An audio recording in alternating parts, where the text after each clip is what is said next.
Küçük sevimli. Açıkça her şeyde senden iyiyim. Neden senden daha kötü bir evlilik yaptım? Bu evlilik. Açıkça kendin seçtin.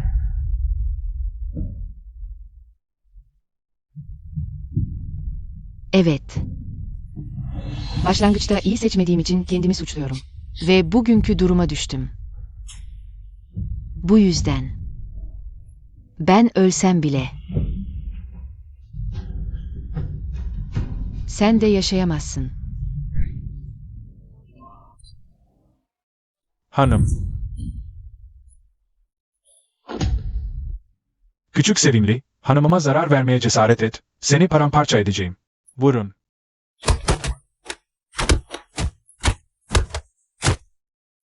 Hanım, ölme, hanım, ölme. Wingyuan ziyafetinde, uzun prenses benden hoşlandı. İyi eşim. Bana yardım et. Öl seni. Ben Liu Mingyu. Hayatım boyunca güçlüydüm. Böyle bir duruma düşeceğimi hiç düşünmezdim. Eğer bir daha şansım olsaydı. Bu yüzsüz, vicdansız adamla asla evlenmezdim. Tatlı şey, öl seni.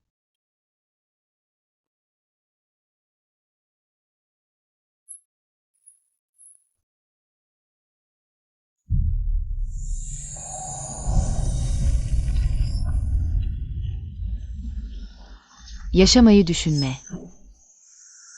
Çocukluğunuzdan beri Liu ailesiyle nişanlıydınız. Gunnilai General, Liu ailesine gelip eş seçiyor. Bu, Liu ailesi için büyük bir onurdur. Bu 3 yıl önceki. Ben ve Ruya'nın çiçek seçip nişanlandığı sahne değil mi? Yeniden doğmuşum. Madem ki bu sizin kız kardeşlerinizin evliliği, kendiniz seçin. Bu 3 yıl önceki. Ben ve Ruya'nın çiçek seçip nişanlandığı sahne değil mi? Yeniden doğmuşum.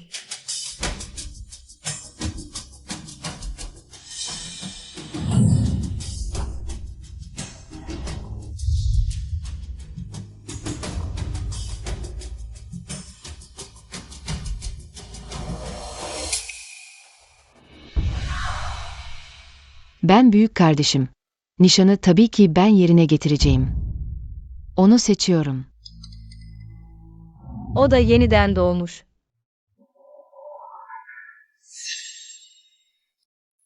Saçmalık, tam bir saçmalık. Sen delirdin mi? General eşi olmayı bırakıp Liang ailesine mi gideceksin? Baba. Güneyli generalin konağı zengin olsa da. Güneyli general, eşlerine kötü davranıyor. Üstelik savaşta yaralandı. Evlilik hayatı olamaz. Baba, dul kalmak istemiyorum. Baban biliyor. Ama Kuzen şimdilik fakir olsa da. Ama çok yetenekli. Bir gün imparatorluk sınavını kazanırsa. Ben de onurlu bir eş olabilirim. Sen ise dul kalacak ve o karanlık general konağında. Ömrünü tüketeceksin. O da yeniden doğmuş ama sen sadece. Geçmiş hayatımdaki onurlu günlerimi gördüm. Liang Bingwen'in üstün lisans olduğunu biliyorsun. Liang ailesinin hayatı. Hiç de insanlık dışı değildi.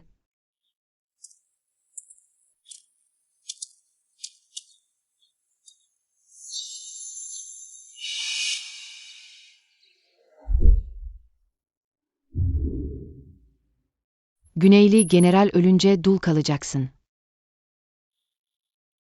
Bu hayatta mutlaka senin üstünde parlayacağım.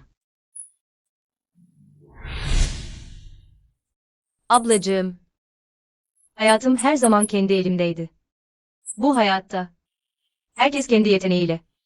Kimin son güleceğini göreceğiz.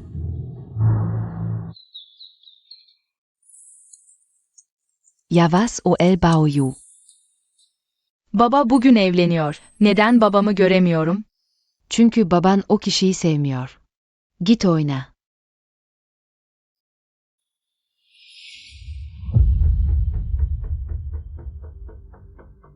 Düğün töreni için her şey hazır.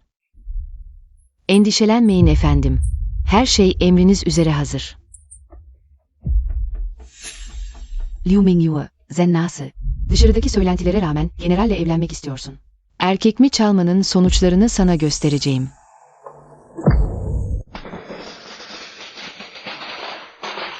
Gelin geldi. Böyle bir durumda hala generalin evine mi girecek? Bu çok utanmazca. Şuna bak, ne kadar acınası. Bu da hiç hoş değil.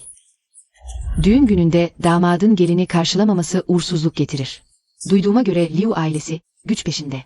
Bu evliliği kendileri ayarlamış. Ülke ve halk için savaşan General Zenna'nın bile mutsuz bir evliliği var. Ne acıklı bir durum, değil mi? Yol verin, yol verin. Damat geliyor. Yol verin, yol verin. Damat geliyor. Gelin.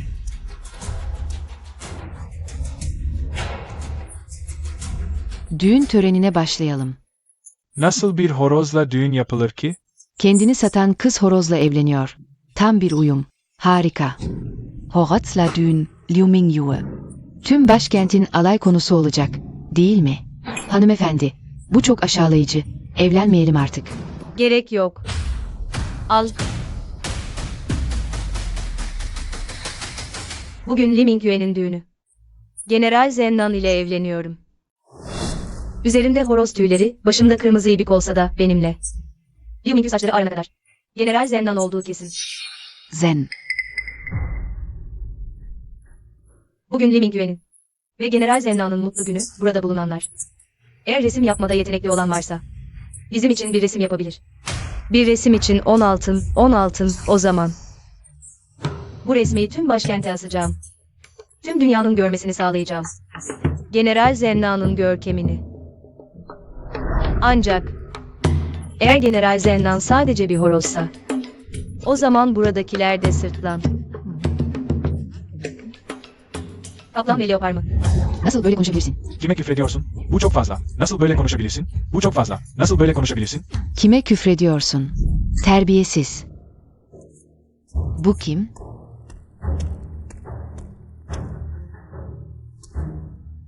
Ağzından çıkanı kulağın duymuyor. Generali hiçe sayıyorsun. Ne cesaret. Sadece olayları olduğu gibi anlatıyorum. Beni bir horozla evlendirmek istiyorsunuz. Bu beni mi küçük düşürüyor? Yoksa generali mi? Ne kadar da sivri dilli bir küçük hanım. Gardiyanlar. Onu dışarı çıkarın ve 20 sopa vurun. Emredersiniz. Kim bu kadar cesur olabilir ki generalin eşine zulmetsin? Generalin eşi? Benim tanıyıp tanımadığıma bağlı. Sana söylememde bir sakınca yok. Ben generalin en güvendiği kadınım. Hong Leng. Bu generalin konağı. Eskiden benim yönetimimdeydi. Gelecekte de yine benim sözüm geçecek. Öyleyse. Sen generalin konağının hanımefendisisin. Garip. Generalin önceki eşi hastalıktan vefat etti. Bu yüzden ben onun yerine geldim. Ben generalin eşi değilim. Ama Baoyu Küçük Bey. Benim elimde büyüdü. Ona karşı bir annelik borcum var. Dayak atmaya cesaret ediyorsun. Eğer bir küçük hanımsa, efendisini nasıl ele geçirebilir? Zen. Dua.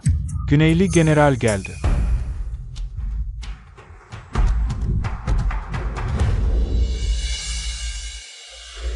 Düğün töreninde bu kadar gürültü patırtı neyin nesi?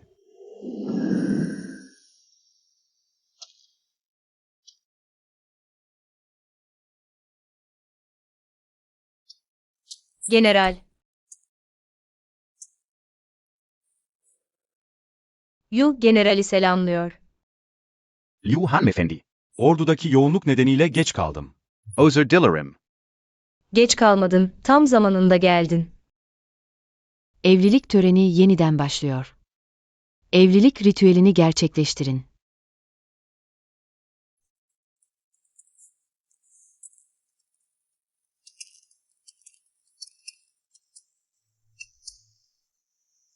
Birinci selam.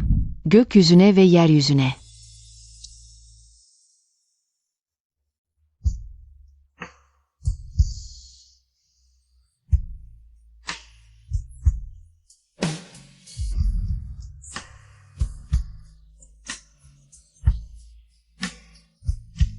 İkinci selam. Aile büyüklerine.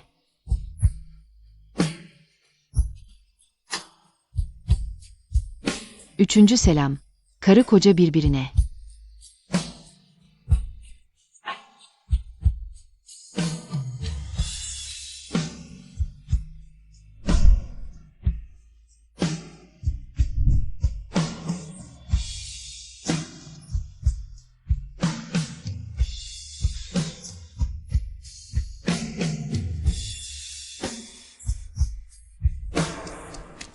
Raper. General, acil bir haber var. Hanımefendi, düşman saldırısı var. Ordu erken harekete geçti. Hemen geri dönecek. Hanımefendi, lütfen konakta huzur içinde bekleyin. Sadece planında bunu bizde öldürüyordum. Ama onun güney limanında başka yerde öldüreceğini düşünmüştüm. Ama onun güney liderinin konağında değil de başka bir yerde öldürüleceğini hiç düşünmemiştim. Ne olursa olsun Winmu'yu kurtarmalıyım. Tamam. General, bugün senin mutlu günün. Burada ölemezsin. Hemen git. Canımızı dişimize takarak seni koruyacağız. Zennan ordusunda hiç korkak oldu mu? Savaş alanından kaçan, bu hayatta ona ihanet ettim. Gelecek hayatta mutlaka ödeyeceğim. Chinmu. Etrafın sarıldı. Sana tavsiyem, diz çök ve 3 kere başını yere vur. Belki sana bir bütün ceset bırakırım. Bütün ceset. Bütün ceset ne işime yarar? Savaş alanında vatan için ölmek yeter. Cesedin nereye gömüldüğü önemli değil. Hadi gidiyoruz.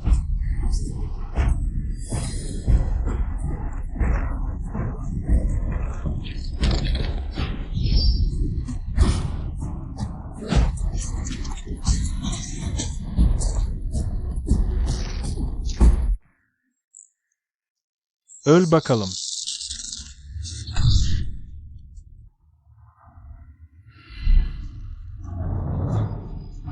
Harika. Geç kalmadım.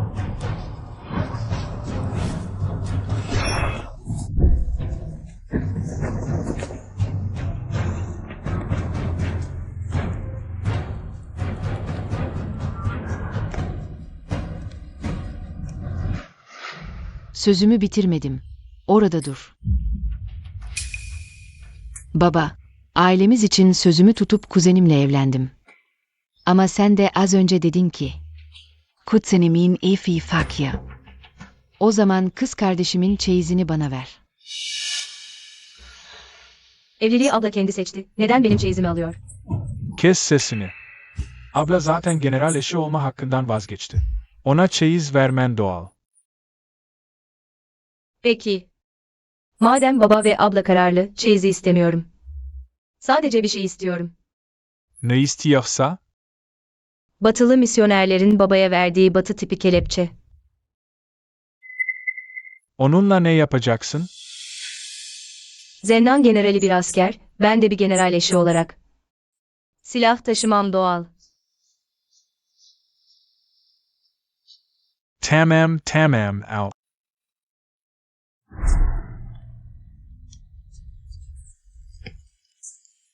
General.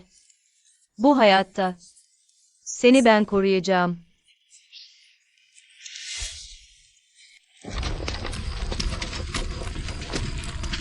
General yaralandı.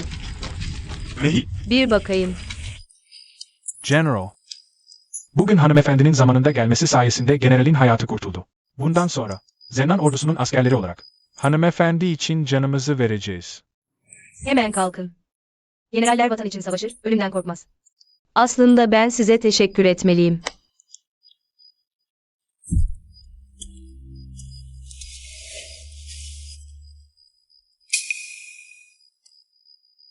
General yaranız. İlaç sürülmeli. Biraz tıp bilgim var. Yarayı kesinlikle iyileştirebilirim. Erkek ve kadın arasında uygunsuz temas olmaz. General unuttu mu? Biz zaten evlendik. Ben zaten senin eşinim.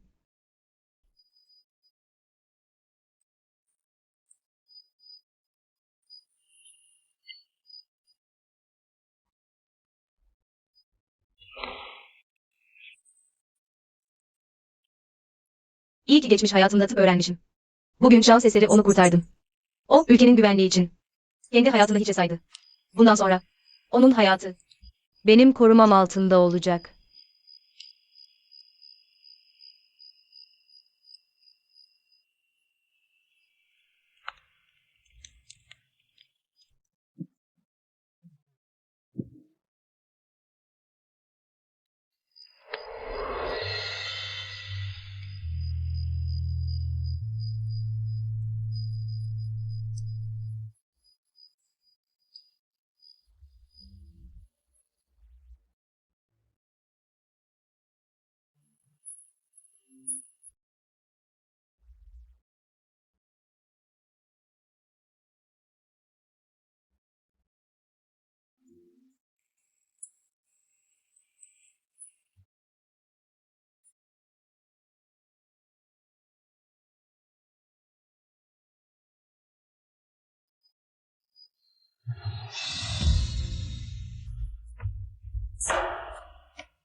Bugünkü durum acil.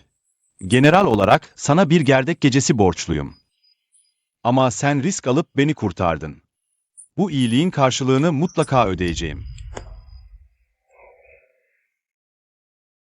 Biz zaten karın kocayız. Generalin sağlığı bana en büyük ödüldür.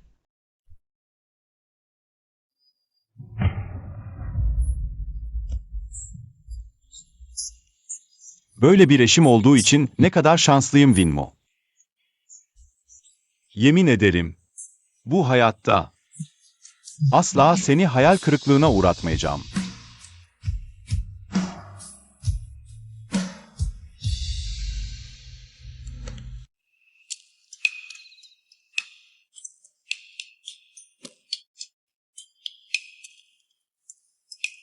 Hanımım, Nasıl? Güneyli general öldü mü? ölmedi, biri tarafından kurtarıldı. Kim kurtardı? Sordum, dediklerine göre Liming. Tüfekle generali kurtarmış. Şimdi herkes, İmparatorun Limingyu'yu ödüllendireceğini söylüyor. Muhtemelen Limingyu'ya unvan verilecek. Bu nasıl olabilir? Yoksa o dul kalmayacak da Güneyli generalin eşi mi olacak? Peki ben ne yapacağım? Ne yapabilirsin? Hemen kız kardeşine yaltaklanmaya git. O artık Güneyli generalin eşi. Gitmem. Sen bir bilginsin. Nasıl bu kadar onursuz olabilirsin? Bingwen senin kocan. Nasıl ona? Böyle bir tonla konuşabilirsin. Bana vurdu. Ben senin kaynananım. Sana ders verme hakkım var. Git. Bana ayak yıkama suyu getir. Kocacığım, bugün bizim gerdek gecemiz. Gerdek gecesi neymiş? Oğlumun ders çalışmasını bölme. Bu gece benimle yatacaksın. Hadi, çabuk, yürü. Gidiyor musun? Hadi çabuk. Gidiyorum. Ve kanina Lumingwe. Onu gerçekten hafife almışım. Bu sefer o, savaş alanına gidip kahramanlık yapmış. Efendim, duyduğuma göre bu Liu Mingyu hep korkak ve ezilebilir biriymiş. Herkes onu eziyormuş. Şimdi, sanki başka biri olmuş. Ne hale gelirse gelsin, ona bu general konağında kimin sözünün geçtiğini göstereceğim.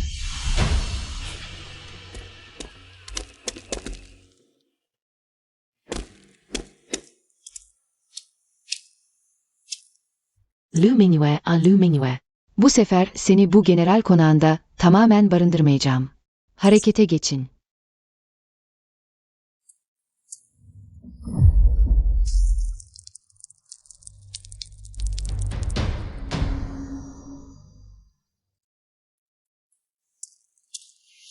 Hanımefendi, general konakta sizi aile tapınağına çağırıyor.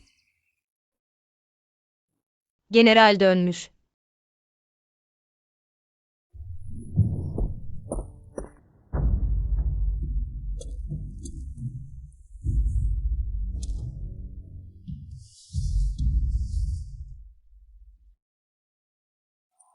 Liu Mingyu, ne küret. Bu yaşlı General Qin'in portresi. Yaşlı General Win o zamanlar savaşta öldü. Cesedi bile bulunamadı. Sadece bu portre kaldı. General yaşlı generale büyük saygı duyar. Kimsenin saygısızlık yapmasına izin vermez. Hanımefendi, generale kızgın olsan bile böyle öfkeni çıkaramazsın. Ben yapmadım.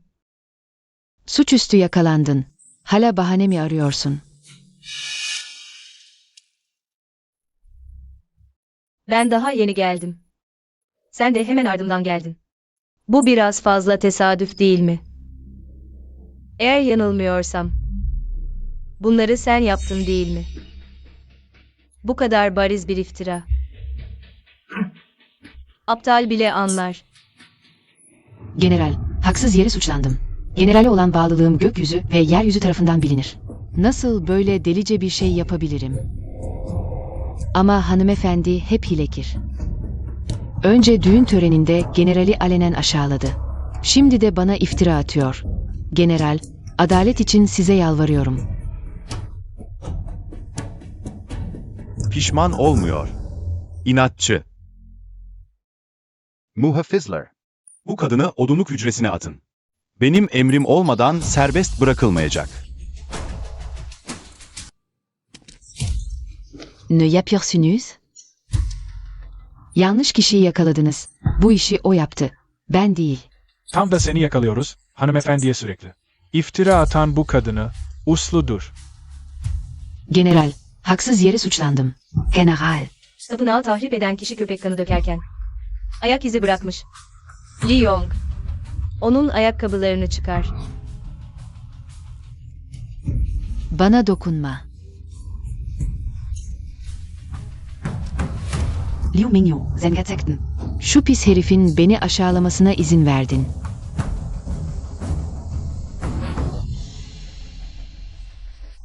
Tam olarak uyuşuyor. General, bu ayakkabının tabanında köpek kanı var, desen ve boyut. Yerdeki ayak izleriyle tam olarak eşleşiyor. Artık kanıtlar kesin. Daha nasıl inkar edeceksiniz? Hongling, sen daha önce bu konakta sürekli fesat çıkarıp insanları birbirine düşürüyordun. Ben general olarak sana sürekli sabrettim, ses çıkarmadım. Ama şimdi daha da azgınlaştın.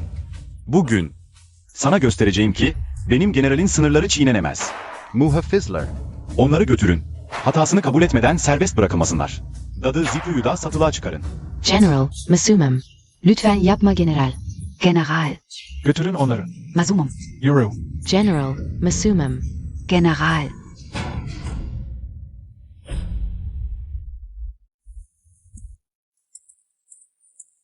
Hanımım, bekle. Sana dönüş nedenimi önceden söylemememin sebebi. Sana bir sürpriz yapmak istememdi. Hanımım, beni affeder misin? Aslında General.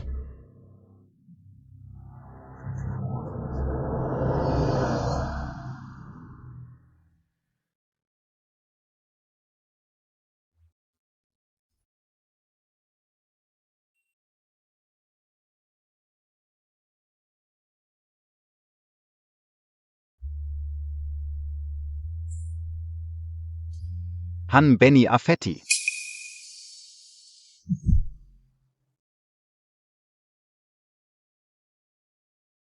aslında bu dönüşümün sebebi hanımım adına. Holding'e bir ders vermekti. Biliyorum. O sürekli sana zorluk çıkarıyordu. Sadece eskiden. General konağını o yönetiyordu. Bayu'yu da o büyüttü. Ona karşı bir vefa borcum var. En azından tam bir umutsuz vaka değilmiş. Hanımım, General Yani? Alamaz General. Daha çok gençsiniz, nasıl olur da? Umutsuz vaka olursunuz. Eğer bir kelime daha edersen. Söz veriyorum. Genç yaşta ölecek olan sen olursun. Ah sen çık dışarı, yaralarımla ilgilenmem gerek. Demek generalin hala umudu var. Çok şükür.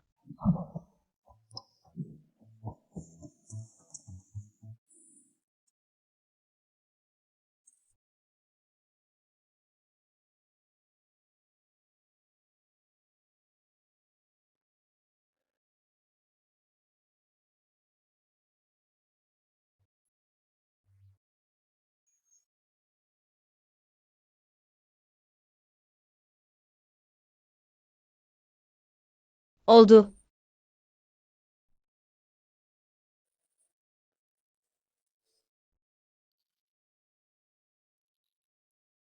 Teşekkürler.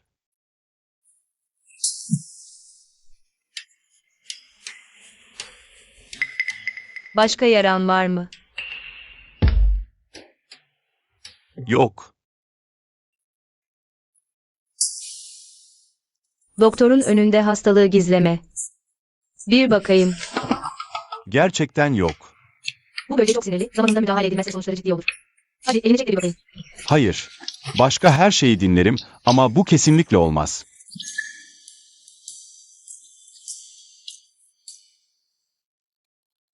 Bu kadar şişmiş. Bir şey yok diyorsun. O yara değil.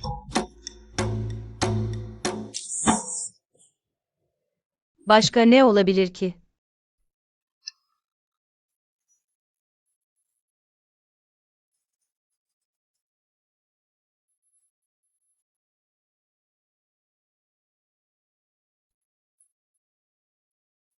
Doktorun gözünde sadece yaralar vardır. Erkek kadın ayrımı yoktur.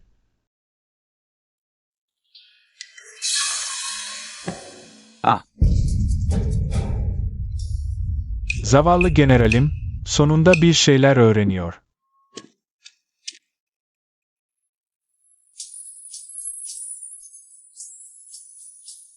Merak etme. Sana karşı sorumluluğumu yerine getireceğim.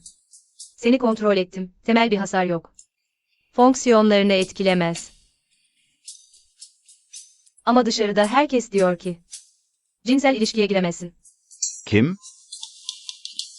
Kim söyledi bunu? İlaç içme vakti.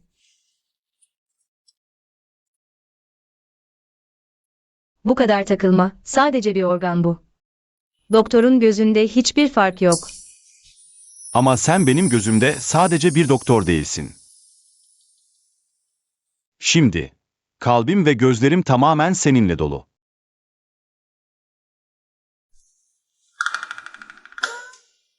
Ateşin yok. Nasıl hala saçmalıyorsun? Bu sefer ciddiyim.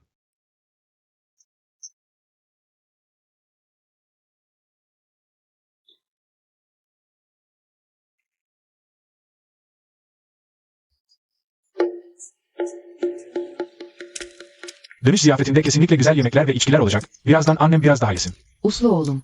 Annem boşuna sevmedi seni. Geçen hayatta dönüş yapmadan dul kaldım. Bu hayatta kuzenimle evlendim.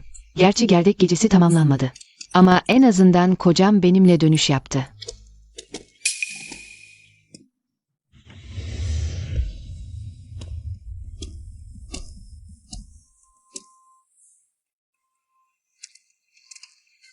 Güneyli general ölmedi ama bu küçük sevimliyle dönüş yapmadı. Görünüşe göre Güneyli general bu küçük sevimliyi hiç sevmiyor. Hadi gidelim.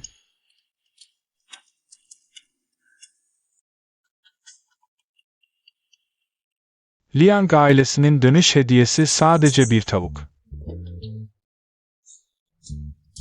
Liang ailesi şimdi küçük bir aile olsa da. Ama oğlum çok başarılı. Ben de Rüya'nın teyzesiyim. Ona. Kendi kızımmış gibi davranıyorum. Onun elini hiç işe sokmadım.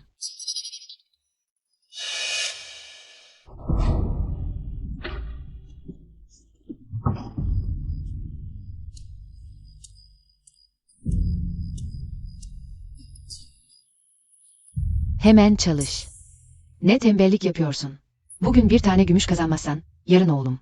Okul parasını neyle ödeyecek? Oğlumun okumasını engellersen, seni öldürürüm.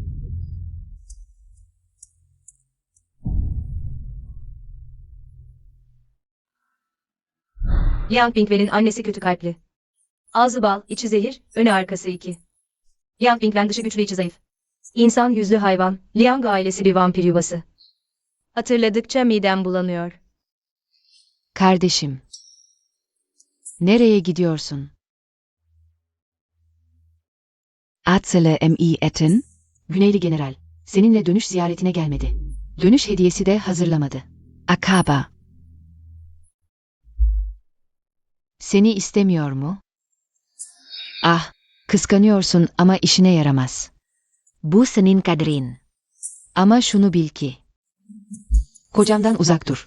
Bir daha seni onu düşünürken yakalarsam. Kokam peşindeyken. Seni asla affetmem.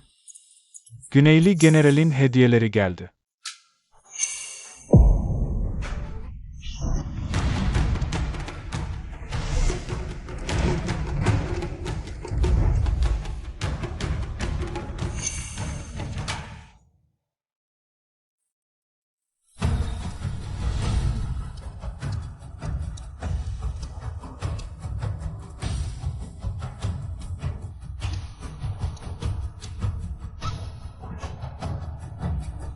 Generali selamlıyoruz. Yu generali selamlıyor. General çok meşgul, dönüş ziyareti gibi küçük bir mesele için. Neden bizzat geldiniz? Hanımımın dönüş ziyareti önemli bir mesele. Bu kadar değerli şeyleri hayatımda hiç görmemiştim. Güneyli generalin ünü her yerde, hep hayranlık duymuşumdur. General ile akraba olmak büyük bir şans. Geçen hayatta düğün gecesinde bile bu ölümlü çıkmamıştı. Bu hayatta Liu Mingyue denen zihinle birlikte dönüş ziyaretine geliyor. Hem de ona öyle aşk dolu gözlerle bakıyor. Bu ne cüret. Baba. Güneyli general yakışıklı ve cömert. Sen Liang ailesine zorla evlenmeseydin. Bir gün yenilip savaşta ölseydi. Limin güvenin başına gelsin. Bir sürü hurda metal ve dul kalmak. Liu Bey, Liu ailesinin terbiyesi bu mu? Herkesin önünde Güneyli generale beddua etmek, bu imparatorun kulağına giderse. Nasıl hesap vereceksin? Bu ne saygısızlık? Zen. Baba, beni gerçekten dövdün. Böyle ağzına geleni söylersen, bugün seni iyice terbiye etmesem. İleride oğluma bela olursun. Büyüklerin dediği doğru. Rüyan, hala diz çökmedin mi? Generale başını eğip özür dile.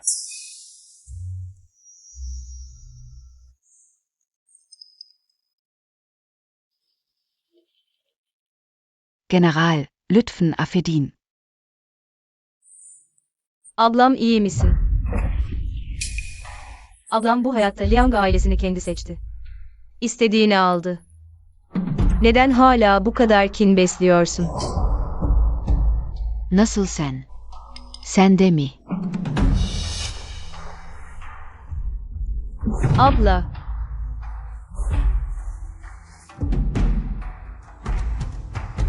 Bir general böyle çocuk oyuncağı mı olur? Ablanın bakışları pek dostane değil. Bu general onu cezalandırmadı. Bu bile büyük bir lütuf. Baba.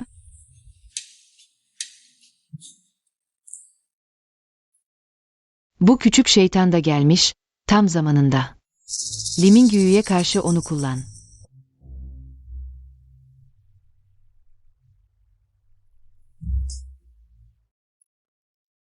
Baoyu.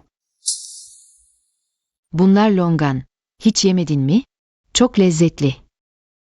Hadi, yerken yutabilirsin. Sorun değil.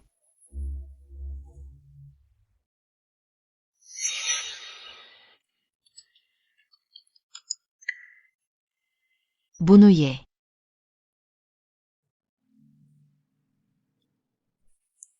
Kocacığım, biraz daha ye. Karnın doysun ki ders çalışacak gücün olsun. Sınavı kazandığında, ben de onurlu bir hanımefendi olacağım. Hadi. Liang ailesine gelin geldiğimden beri. Sürekli cilve yapıyorsun. Bir an bile rahat durmuyorsun. Genel evdeki kadınlar bile senin kadar erkek baştan çıkaramaz. Kaynana, nasıl babamın önünde? Böyle konuşabilirsin. Liang Bingwen'in annesi yıllardır dul. Oğlumu göz bebeği gibi korur, gelinine hep hırsız muamelesi yapar. Ben 3 yıl çektim, şimdi sıra sende. Abla, ağlama, enişten şu an. Sadece seni düşünüyor, sana bu kadar değer veriyor. Gerçekten kıskandırıcı. Demek ki gelin alınca anne unutuluyor. Liu Ruyan, ben daha ölmedim. Liang ailesinin hanımefendisi olmaya daha sıra gelmedi sana. Gücün varsa 1000 yıl yaşa, hiç ölme. İyi, bana böyle beddua ediyorsun. Bu ne rezalet?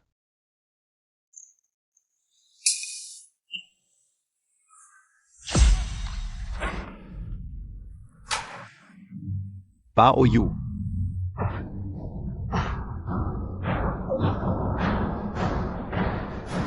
Kardeşim, nasıl sadece keyfine bakarsın? Çocuğa iyi bakmıyorsun. Mingyue General Saini. Çocuğa baksan diye aldı. Bayuya bir şey. Olursa, Liu ailesine ne deriz? Biraz su içirip zorla yuttursak, belki iyileşir. Su, evet, çabuk, su getirin. Su içiremezsiniz. Bir deneyin.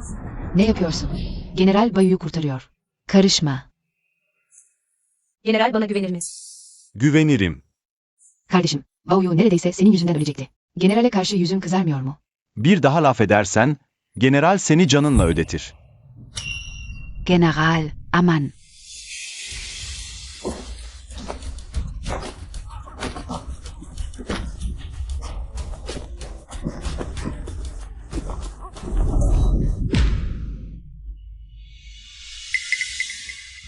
Longan.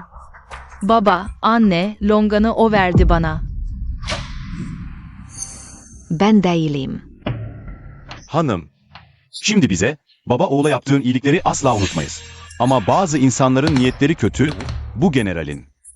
Gözü önünde Bayu'ya tuzak kurmaya cüret ettiler. General, benimle bir ilgisi yok. Bao'yu kendi kendine longan yedi ve boğuldu. Benimle alakası yok. Bu durumda hala bahane mi arıyorsun? Bugün bu boğulma ilk yardım yöntemini bilmeseydin. Bayu'nun hayatı tehlikeye girebilirdi. İnsanların önünde rol yapıyorsun. Arkalarından yılan gibi sokuyorsun. Kaderden korkmuyor musun?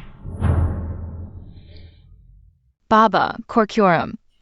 Babam ve annemle ayrılmak istemiyorum. Bao'yu korkma, baban ve annen burada. Kimse sana zarar veremez. Liu Mingyue. Fazla sevinme. Olay daha bitmedi.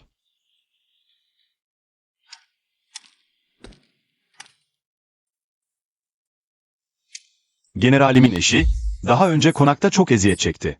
Artık general konağının hanımefendisi, statüsü yüksek. Bundan sonra kim olursa olsun, ona saygısızlık eden ya da gücünü kötüye kullanan. Bu general ona ikinci bir şans vermeyecek. Bugünkü olay bir uyarıdır. Umarım herkes tekrarlamaz. General, öfkenizi yatıştırın. Kızımı iyi yetiştiremedim, generali. Ve Mingyue'yi üzdüm. General merak etmeyin. Bundan sonra böyle bir şey asla olmayacak. Hadi herkes yemek yiyin, yiyin.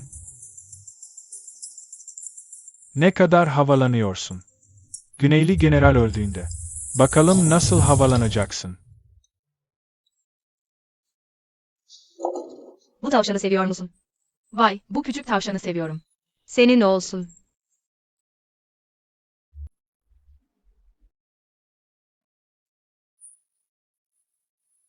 General, Bao'yu başka hangi hayvanları seviyor?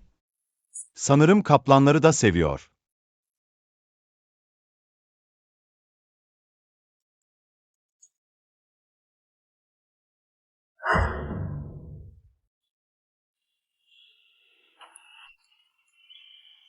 Ve Bunu da sana veriyorum. Bildiri. General, saraydan acil çağrı. Hatırlıyorum. Geçen hayatımda bugün imparator öldü. Zhao Wang tahta geçti. Herkes biliyordu. Güneyli general ve Zhao Wang anlaşamıyordu. Bu gidişinde kesinlikle iyi bir şey olmayacak. İmparator görüşme talep ediyor. Acil. İzin verin önce gideyim. Bekle.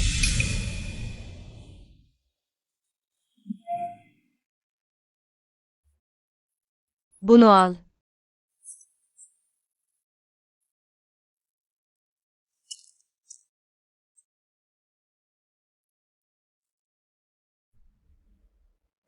Hadi çabuk ye.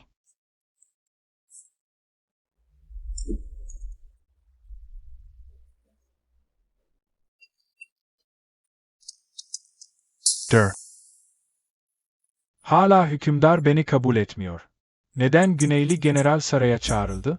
Hükümdar kimi görmek isterse onu görür. Zhao Hang, senin söz hakkın yok. Qin Mu. Benimle karşı gelmeye cesaretin var mı? Bekle sen.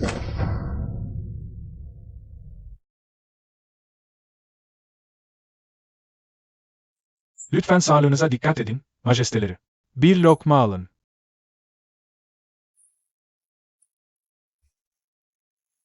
Güneyli general geldi.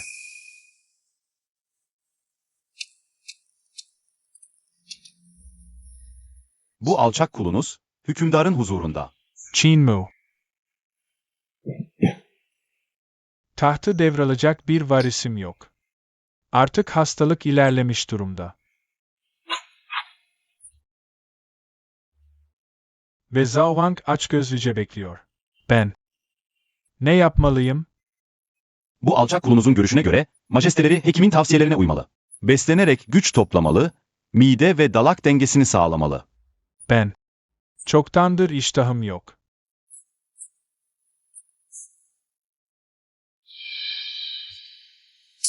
Bu ne kokusu? Böyle güzel.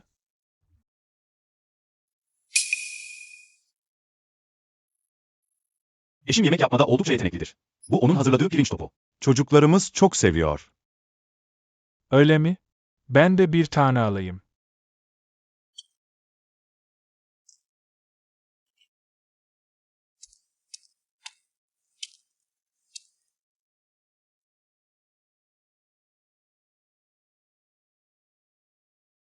Majesteleri, pirinç topu zehirsizdir.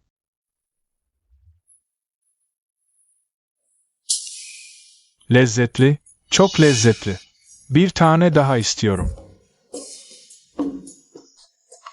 Nihayet majesteleri yemek yiyor.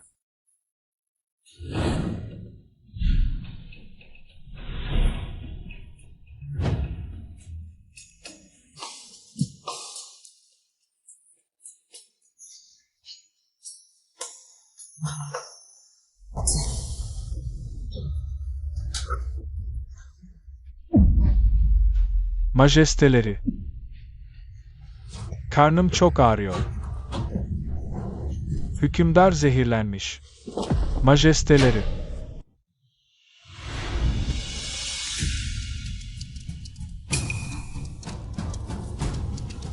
Güneyli generalin eşi kötü niyetli, hain planlar yapıyor.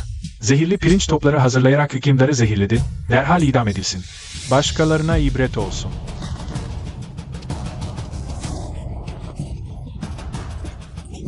Yeniden doğdum. Daha çabuk öldüm. Liu Mingyue, sen bitten. Onu boğarak zehirleme suçunu sabitleyebilirim. Böylece Winmu'yu da suçlayabilirim. Taht artık benim olacak. Liu Mingyue, hükümdarı zehirlemeye cesaretin mi var? Gerçekten çok cüretkarsın. Bakalım Yaman'ın huzurunda nasıl savunacaksın kendini?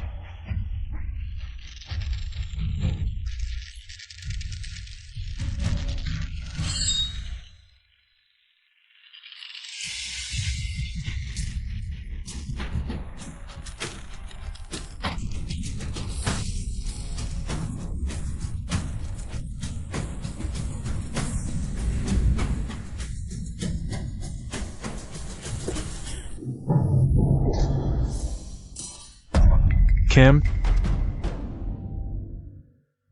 Defol. Mingyue.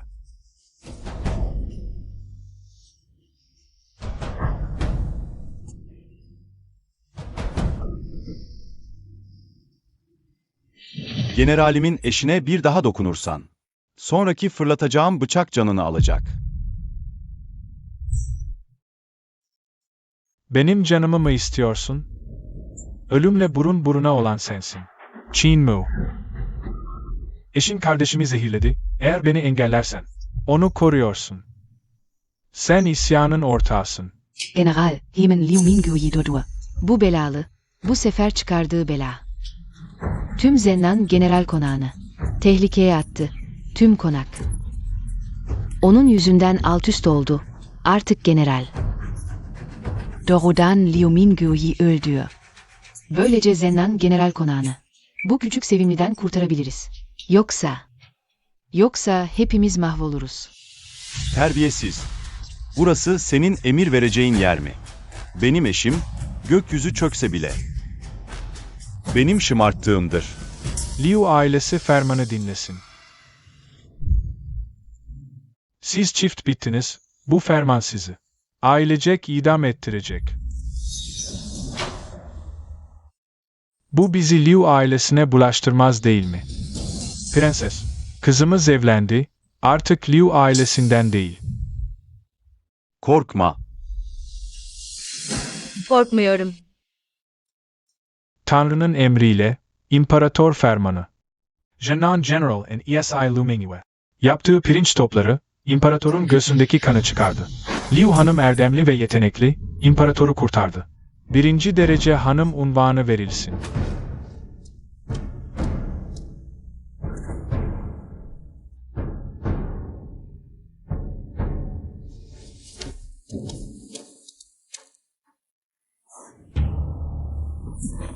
Bu imkansız. İmparatorun bugün öleceğini hatırlıyordum. Bugün ölecekti. Saçmalama. Liu ailesini mahvetmek mi istiyorsun? Mingyu, sen gerçekten Babasının kızısın. Yu, ben senin gerçek halanım. Liu Mingyue. Sen sadece şanslısın. Asıl kaderin kızı benim. Bekle, seni hemen ayağımın altına alacağım. Bugün hanım sayesinde. İmparator, uzun süredir yemek yemiyordu. Saray hekimleri çare bulamadı. Hanımın pirinç toplarında. Ne sır var? Geçmiş hayatta imparatorun duyuları zayıfladı, kanı birikerek öldü. Bu pirinç toplarına gizli kan dolaşımı hapı ekledim. İmparator pirinç topunu yerse 8'de. Yaşama şansı var. Baoyu yemek yemiyor, bu yüzden pirinç toplarına ekledim. Özel yapılmayan kökü ve erik tozu, kokusu bile iştah açar. Kim bilebilirdi ki imparator çocuk gibi davranacak. Bunları yemeyi de seviyor. Her şey hanımefendinin zekası ve inceliği sayesinde tehlikeyi atlattık.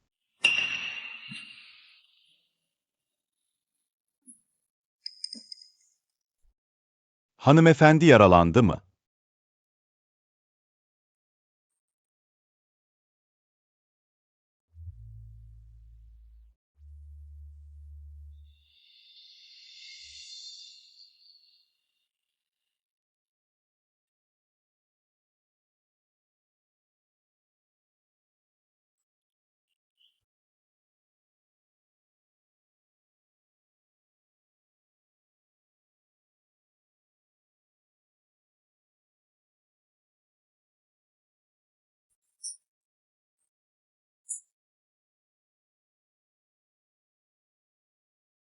Biraz acıyacak, dayan.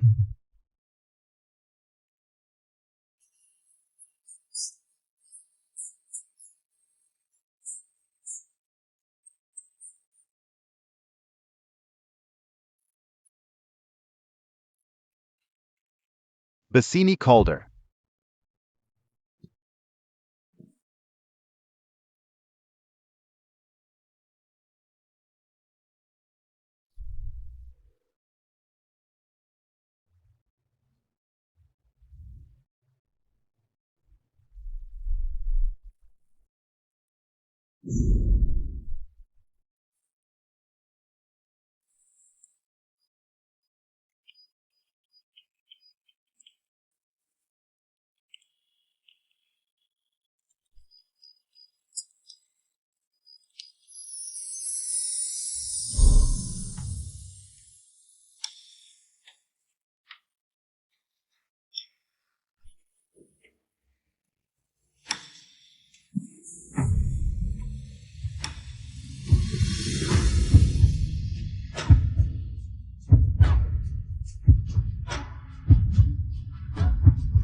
Yatak odasında her zaman utangaç ve beceriksiz. Hiç tecrübeli biri gibi görünmüyor.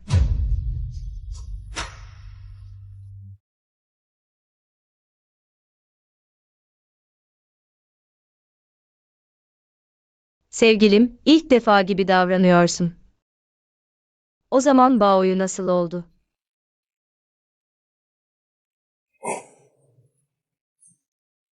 Hanımefendi yanlış gördü. İnanmıyorsan, general olarak sana göstereyim.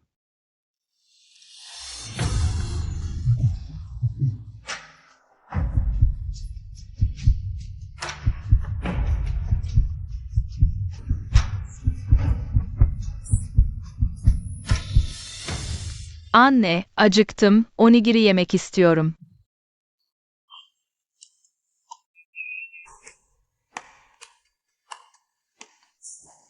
Sadece sen mi acıktın? Ben de acıktım. Tamam.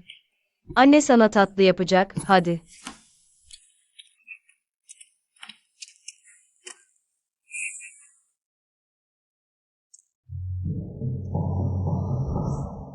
Fırsatım geldi.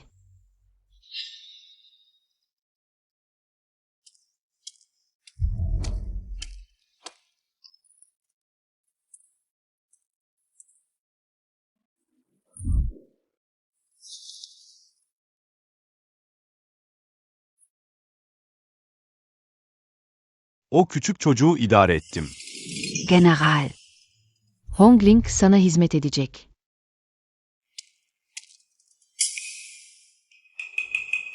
General, ne oldu? Ona sor, bu kadar ince giyinip generalin önüne çıkması. Rezil olmak için mi? General. Hongling'i düzeltmesin. Yıllardır sana eşlik ettiğini düşün. En azından. Ağabeyimin seni kurtarmak için öldüğünü düşün. Söz vermiştin. Bana ömür boyu bakacaktın. Hongling artık yaşlandı. Hanımefendi, Hongling için bir eş bul. Onu evlendir. Hayır, istemiyorum. Sadece generale varacağım. Saçmalık. Generalin zaten bir hanımefendisi var. İkinci eş olurum. Hangi soylu ailede 3 eş, 4 kariye yok ki? Yoksa general.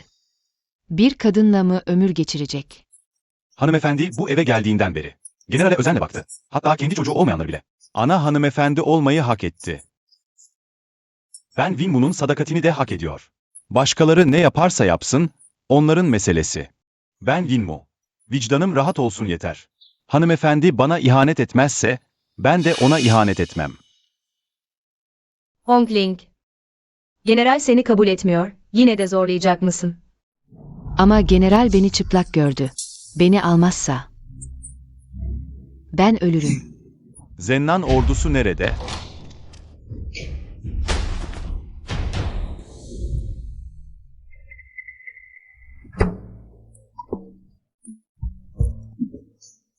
Erkek mi istiyordun?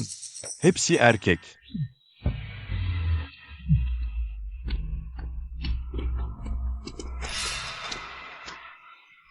Ne yapıyorsunuz? Yaklaşmayın. Dua.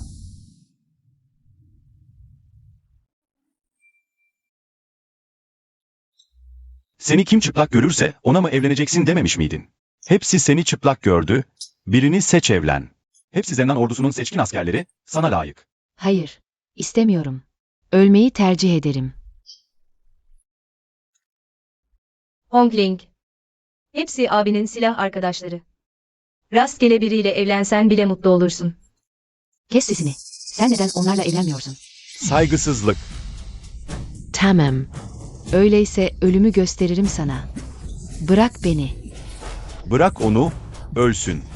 Öldükten sonra abisi ona dersini versin. Bırak beni. Olmaz. Bir yol bulup kalmam lazım. Yavaş yavaş ilerleyelim. Hanımefendi, yalvarırım. Bana bir can yolu gösterin. Bundan sonra bu konakta bir lokma ekmek bulabilsem yeter. General. O bir vatanseverin yetim kızı, şimdi onu kovarsak. Konakta dedikodulara yol açar. Generalin itibarını zedeler. Hongling, bunu iyi dinle. Bu general ve benim sana son şansımız. Ailem geçmişte ne günah işledi de. Senin gibi uğursuz birini eve aldık, ihtiyarcadı. Yine ne saçmalıyorsun sen? Kız kardeşin bir anda 1. sınıf hanımefendi oldu. Sen neden birkaç pirinç topu yapıp oğlum için bir gelecek aramıyorsun? İşe yaramaz şey. Bütün gün oğlumun önünde cilve yapmaktan başka bir şey bilmiyorsun. Ne yapıyorsun? Ona yapış. Ona yapış diyorum ben sana. Yapış diyorum sana. 1. sınıf hanımefendiymiş. Ne önemi var? Kocam Zuhung Yuan olunca ben de unvan alırım. Anne, Rüyanın dediği mantıklı. Düşünsene. Şimdi önümüzde hazır bir merdiven var. Bu küçük tatlıyı kız kardeşine gönder. Senin için bir gelecek dilensin. Böylece gece gündüz ders çalışmana gerek kalmaz. Evet, doğru. Zavitse Olyuminyu. Bana secde etmesi gereken kişi o. Ben nasıl olur da? Ona yalvarırım. Ne yapıyorsun? Sert konuşmana izin vermeyeceğim. Tekrar sert konuşursan. Tamam, hatalıyım. Gidip yalvaracağım. Gidip Limingyue'den özür dileyeceğim. Hatalıyım. Hatalıyım. Sert konuşmana izin vermeyeceğim. Gidip ondan özür dileyeceğimi söyledim ya. Niye hala beni dövüyorsun?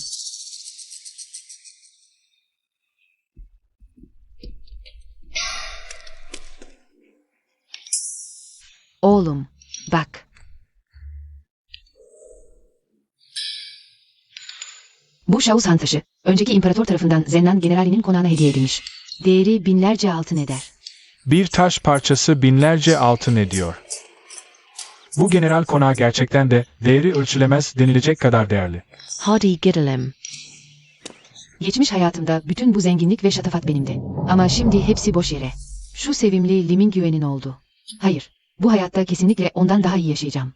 Bunların hepsini geri alacağım. Ah, kız kardeşim. Artık 1. sınıf bir hanımsın. Biz bir aileyiz. Mutluluğumuz ve mutsuzluğumuz ortak. Beni ve enişteni. Soğuk bir kulübede sefalet içinde yaşarken izleyemezsin. Ablacığım, sen eniştenin zekasına hayran olduğunu, onunla sevinci de hüznü de paylaşmaya hazır olduğunu söylemiştin. Daha birkaç gün oldu. Dayanamadın mı?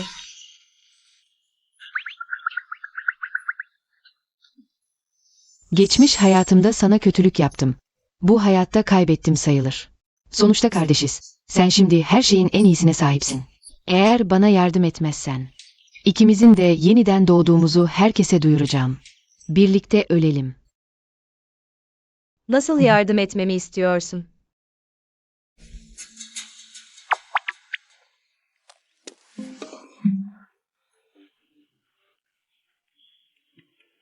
Yueciğim, annen erken vefat etti. Ben senin öz halanım. Elbette onun yerine sana iyi bakacağım. Bu bahçe çok büyük. Bizim aile. Tam da seninle kalmak için buraya taşınsak. Olmaz. General, halam artık açıkça söylediğine göre. Bırak da kalsınlar.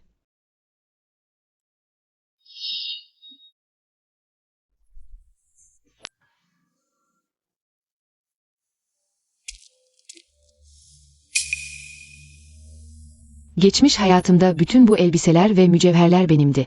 Bu hayatta. Generalin eşi pozisyonunu. Lu Mingwe, yifedim. Bana ne kadar minnet duysa azdır.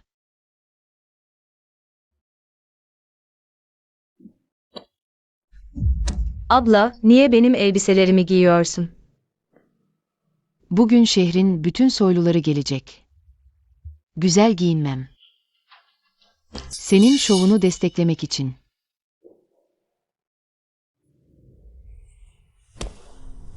Üstelik.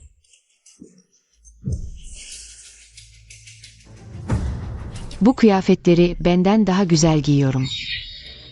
Ablacığım, bu ipek elbise sadece soylu hanımların giyebileceği bir kıyafet. Giyebilir. Ayrıca bu renk çok gösterişli. Son bir kez uyarıyorum. Sakın başkalarının işine burnunu sokma.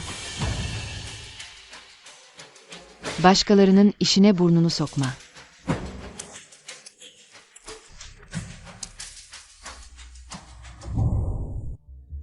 Güneyli generalin eşi geldi.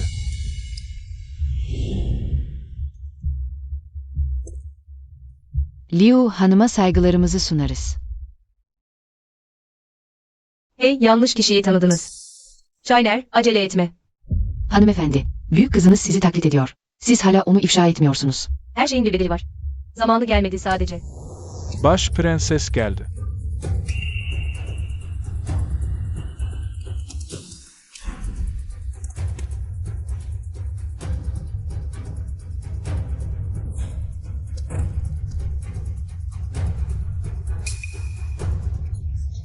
Baş prenses gerçekten de çok asil görünüyor. Geçen hayatımda Winmu çok erken öldü. 3 yıl dul kaldım.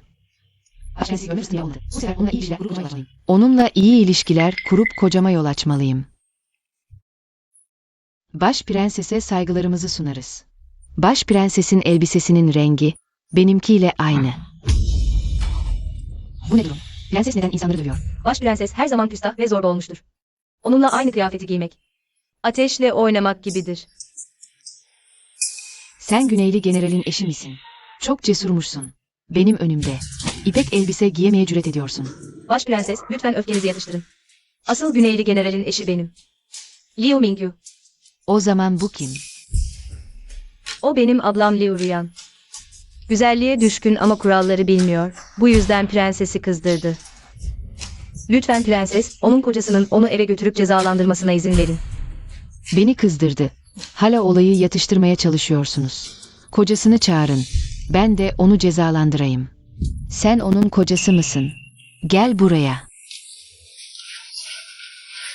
Karımın kabalığı prensesi rahatsız etti. Benimle ilgisi yok. Lütfen prenses, merhamet gösterin. Başını kaldır.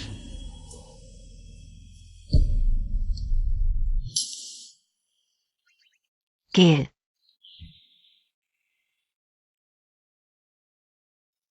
Yüzü gerçekten çok güzel. İnsanın içi acıyor. Geçen hayatın ahlaksız çifti. Bu kadar erken karşılaştı.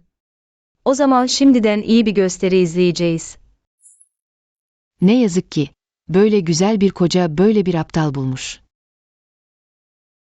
Gerçekten de porselen vazoya çöp sokmak gibi. Gelin, onu alın ve 20 sopa vurun. Prenses, lütfen affedin. Prenses, prenses, lütfen affedin. Prenses.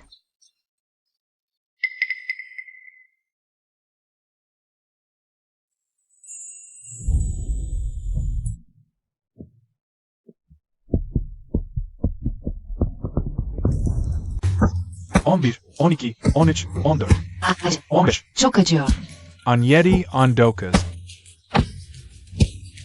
Yermi. Git. Liu Mingyu, beni tuzağa düşürmek için kasten plan yaptın. Seni kötü bir ölümle cezalandıracağım.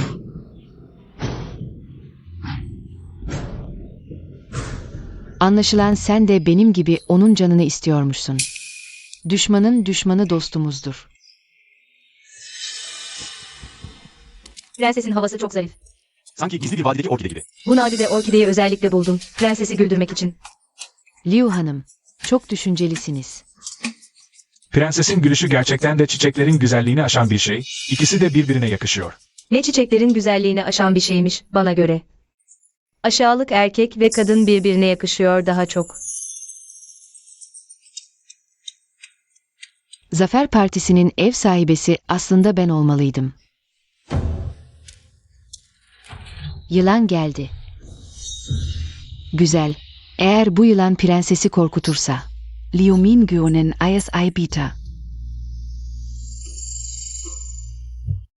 Hadi, hep birlikte içelim.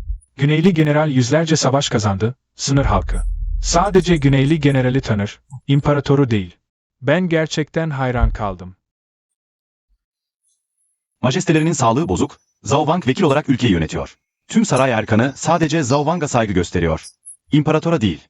Ben de çok hayran kaldım. Tüm saray erkanı içinde sadece sen bana saygı göstermiyorsun. Er ya da geç seni öldüreceğim.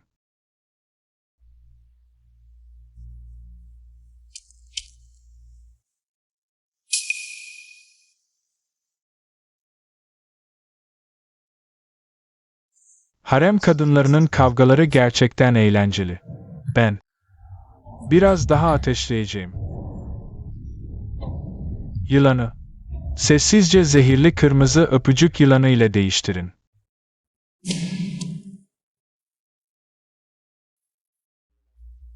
Qin Mu. Bugün Büyük Prenses senin evinde. Zehirli bir yılan tarafından ısırılarak öldü. Seni de yanında götürmek zorunda kalacağım.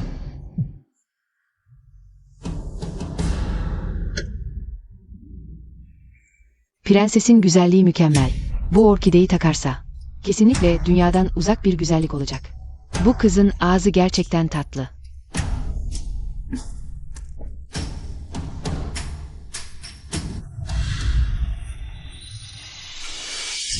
Yılan.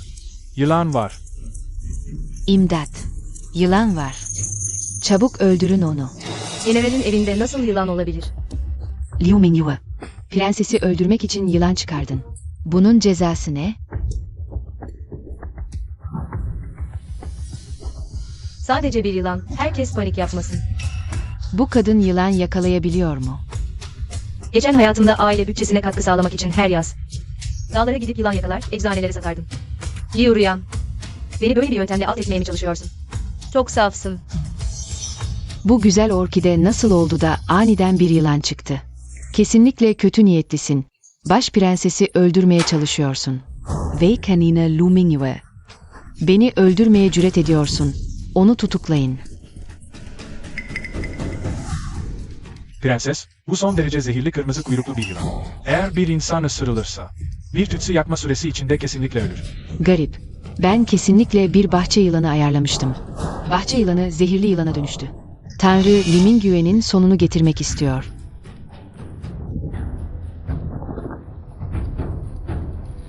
Tatlım. Jalen. Zehirli yılanı onun elbiselerinin içine sokun. Onu ısırsın.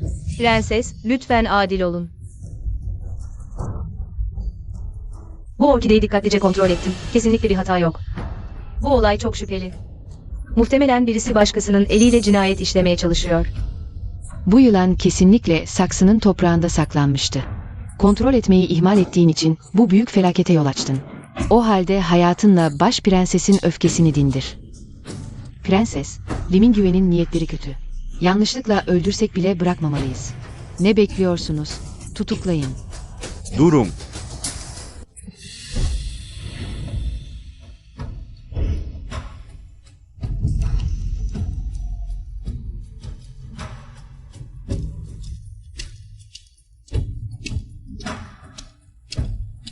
Hanımefendi, geç kaldım. Bugün benim zafer kutlamam, prenses arka bahçede.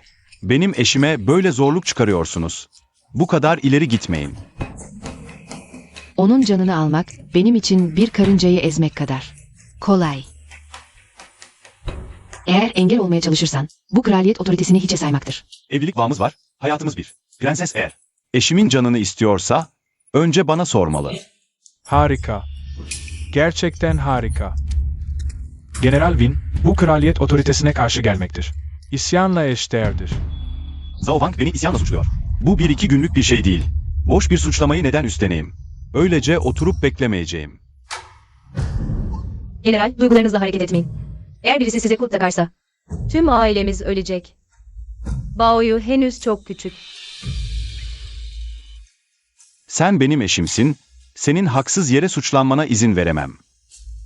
2 kez yaşadım bu hayatı. sonunda bana gerçekten değer veren birini buldum. Bana içtenlikle davranan. General, endişelenmeyin, ben hallederim.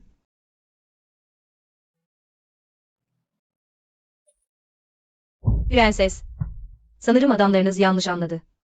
Bu yılan zehirsiz bir bahçe yılanı. Sadece kırmızı desenli yılana benziyor. Üstelik bugünkü ziyafette altın yılan çorbası diye bir yemek vardı. Ben özellikle mutfaktan canlı yılan getirttim. Muhtemelen bu yılan mutfaktan kaçmış. Yani. Demek ki seni haksız yere suçladım. Bu olayda yanlış anlaşılma olabilir. Biri bilerek yılan salarak prensesi korkuttuğundan şüpheleniyorum. Şu an mutfağı yengesim yönetiyor, onu çağırın. Bir sorgulayalım, gerçek ortaya çıkar. General, hanım, mutfaktaki yılan kafesi gerçekten boş. Yengem genç ve tecrübesiz olduğumu söylemişti. Israrla mutfağın alışverişini üstlendi. Ama sen böyle mi iş yapıyorsun? Kontrolsüzlük yüzünden yılan kaçıp prensesi korkuttu. Bunun cezası ne? Benimle ilgisi yok. Mutfakta içki içiyordum. O kafese kesinlikle dokunmadım. O. Az önce bu küçük şeytanı gördüm. Gizlice mutfağa girip bir şeyler yapıyordu. Yılanı kesin o saldı. Yalan söylüyorsun. Evet, mutfağa gittim ama Bayu'ya yardım etmek için. Tatlı alacaktım. Yılan salmam mümkün mü? Yılanın üzerinde özel bir koku var, dokunanın. Elinden kolay kolay çıkmaz. İnsanlar fark etmez. Ama av köpekleri anlar. Getirin şu av köpeklerini. Ne yapacaksınız? Eğer elinde yılan kokusu varsa. Av köpekleri. Hemen. Elini koparır. Hayır lütfen. Kafese yanlışlıkla dokundum. General, yalvarırım, ağabeyimin. Sizin için kılıç yediğini düşünün. Affedin beni. Prenses, gerçek ortaya çıktı. Suçluyu şiddetle cezalandıracağım. Size bir açıklama yapacağım. Açıklama mı? Hepsi senin adamın. Kesin anlaşmışsınızdır. Büyük olayı küçültmek için. Bana kalırsa, bu iş kesinlikle bu kadar basit değil. Bu açıkça zehirli bir kırmızı kuyruklu yılan. Siz ise mutfaktan kaçan bir bahçe yılanı diyorsunuz. Tamamen saçmalık. Prens, Prens bu yılanın zehirli olduğunda ısrar ediyorsanız. O zaman beni bir ısırsın. Eğer ölürsem, prensesi öldürmeye teşebbüs etmiş sayılırım. Affedilmez bir suç. Generalin konağını asla suçlamayacağım. eğer sapasağlam yaşarsam, bu mesele kapanmış sayılır.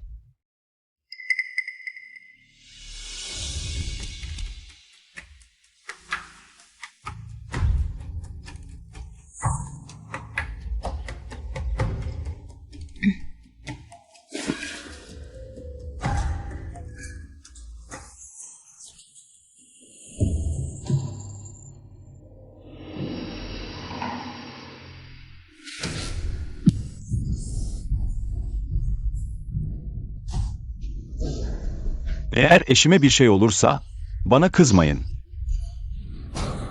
Kendi kendine delirdi. Ben zorlamadım. General, ben iyiyim. Endişelenme.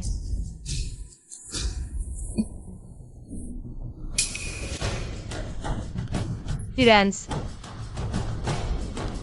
Bu kırmızı dudaklı yılan zehirlidir. 5 adım içinde ölüm kesin. Prens, iyi izleyin.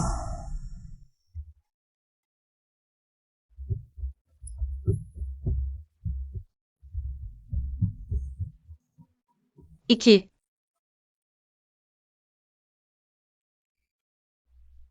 3.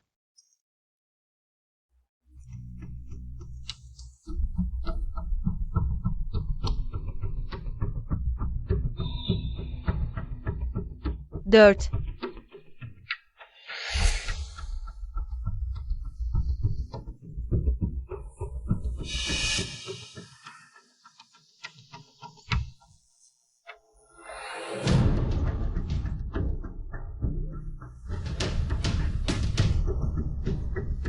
Beş.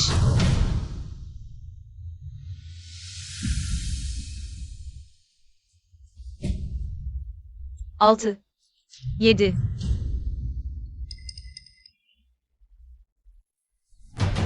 7 adım attım. Bu yılanın zehirsiz olduğunu kanıtladım. Prens hala bu meseleyi sürdürecek mi?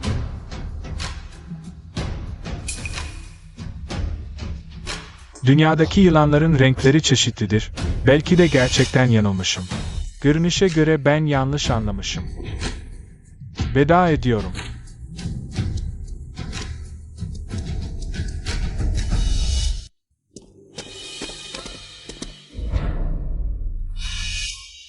Madem bir şey yok, mutfağa geri dönüyorum. Dur. Teyze yönetim hatası yaparak prensesi rahatsız etti. 20 sopa cezası. Başkalarına ibret olsun. Bu yılanı o bıraktı. Neden beni cezalandırıyorsunuz? General. Hongling. Abin general yüzünden öldü. General eski dostluğu hatırladı.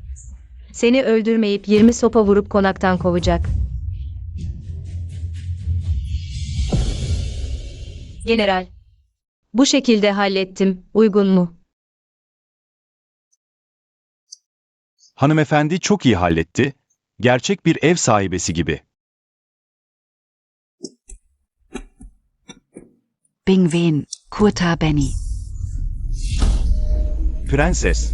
Küçük insanın annesi görevini ihmal etti. Prensesi rahatsız etti. Affedilmez bir suç. Ama yaşlı ve hasta. Lütfen merhamet gösterin. Küçük insan annesinin yerine ceza alacak. Sen gerçek bir evlatmışsın. Ama annenin yerine nasıl ceza alacaksın? Küçük insan. Prensesin emrine amadeyim. Çok uslusun. Gel. Kalk. O halde benimle saraya dön. Suçunu yavaş yavaş cezalandıracağım. Kocacığım, kocacığım, beni bekle. Defol. Bu hayatta Liang Bingwen ile evleneceğim. Zhuang Yuan'ın hanımı olacağım. Zim değil Liang Bingwen. Prensesle gitti. Ben ne yapacağım? Yılan zehirsiz olsa bile böyle risk almamalıydın. O kırmızı öpücük yılanı. Açıkça Zhao Wang'ın bir oyunu. Generalden kurtulmak için fırsat kolluyor. General ile ben bir bütünüz. General için. Risk almam gerekiyordu. Senin güvenliğinden daha önemli bir şey yok. Bir daha asla böyle yapma. Neyin var? Mingyue.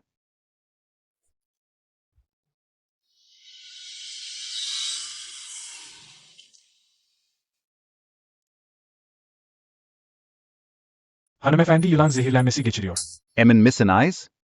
Nabza ve yaranın şekline bakılırsa.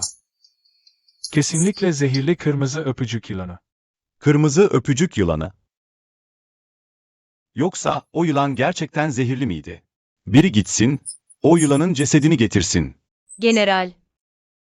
Mingyue.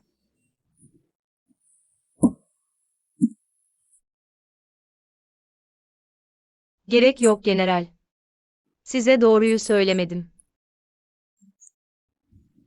O yılan. Gerçekten zehirli kırmızı öpücük yılanıydı. Mutfaktan kaçan bir sebze yılanıydı. Tamamen saçmalık.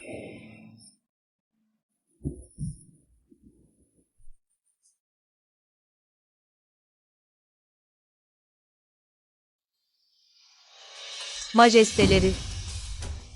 Majesteleri ısrarla yılanın zehirli olduğunu söylüyorsa, beni ısırmasına izin veririm. Eski bir kitapta okumuştum. Karanlık çiğ orkidesi çiçeği, kırmızı öpücük yılanı zehrini etkisiz hale getirir. O sırada bahçede bir saksı karanlık çiğ orkidesi vardı. Yoksa bu kadar risk almazdım. Endişelenme general.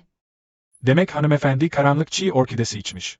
Bu yüzden kırmızı öpücük yılanı tarafından ısırıldığı halde sağ kaldı. Peki neden? Kan kusuyor.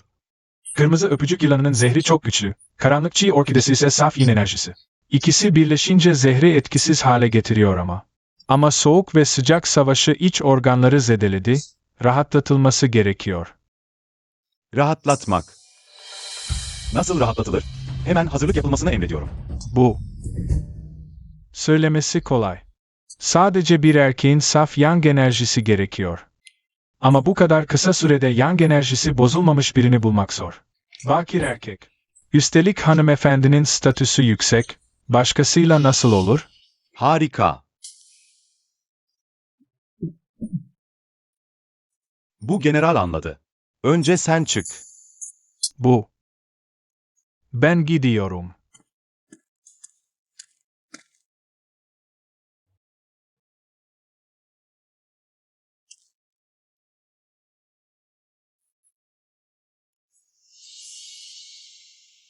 Hanımefendi.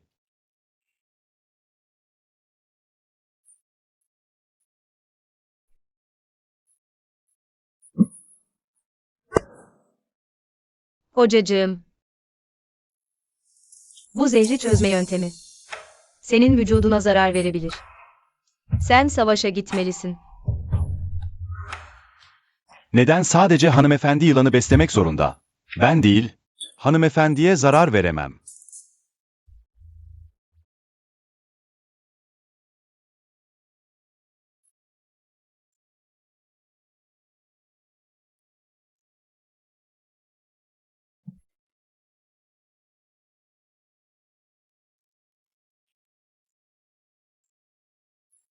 Hanımefendi merak etmiyor mu? Neden hala bakirim?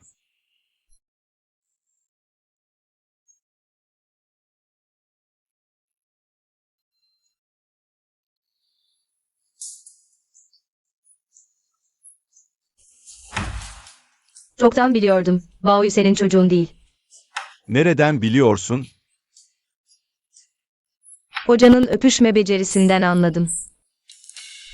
Yatakta beceriksizliğini gizleyemediğinden anladım. Şimdi hanımefendiye göstereceğim. Kocanın yatakta. Acaba becerikli mi değil mi?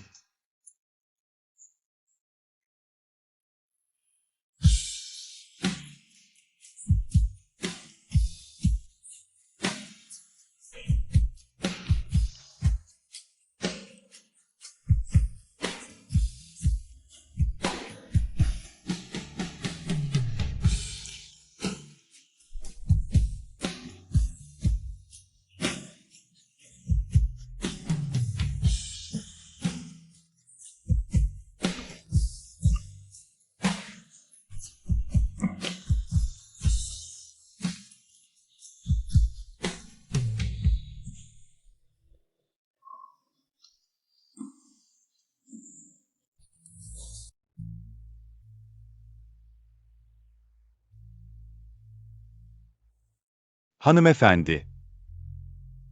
Ablam çocuğu doğurduktan sonra gitti. Bana çocuğun babasının kim olduğunu söylemeye vakti olmadı. Sadece bu yeşim taşını bıraktı.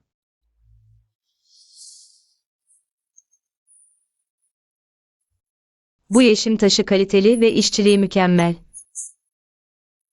Muhtemelen çocuğun babası tarafından ablam için bırakılmış bir hatıra. Bence o kişinin statüsü düşük değil. General. O gün Zhao Wang'ı gördüm. Şimdi Bayu'nun yüzünü düşün. Zhao Wang'a benzemiyor mu?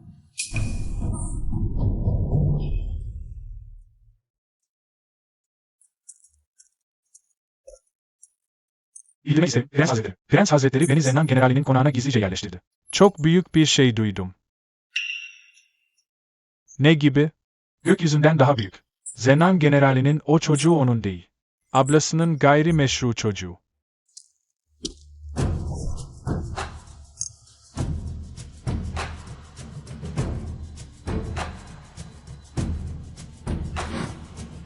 Bu yeşim taşı eski imparator tarafından verilmiş. Bir tanesi bana verildi. Diğer parça, şimdiki imparatora verildi. Nasıl senin elinde? Bu yeşim plaka, o için biyolojik babası tarafından bırakıldı. Biyolojik babası tarafından bırakıldı. Ne? Yani. O piç, imparator kardeşimin mi? İmparator kardeşim. Bir oğlu mu var? Güneyli general, çocuğun biyolojik babasının kim olduğunu biliyor mu? Bilmiyor. İyi. Yeşim plakayı sessizce geri ver. Benim planlarım var. Anlaşıldı.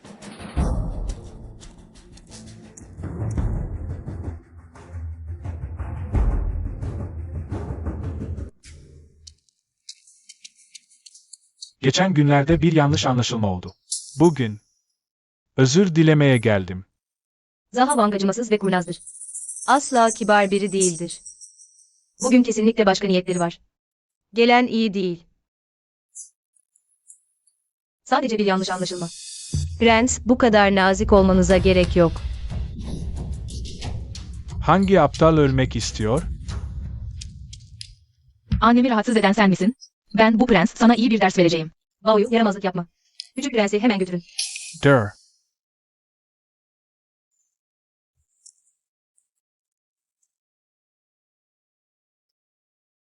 Bırak beni.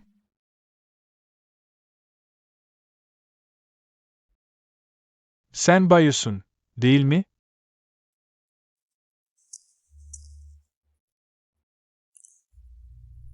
Bu Winqualo'nun tatlıları.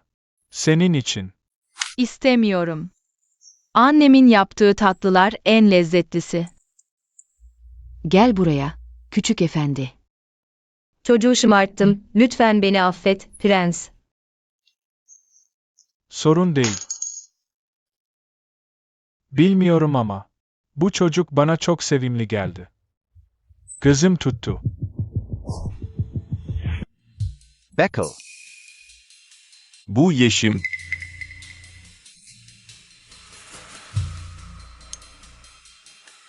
Bu yeşim plaka. Bir çiftmiş. Diğer parça. Ben onu Meng'e hediye olarak verdim. Bir aşk nişanı olarak. ablamın adı Winmeng'tir.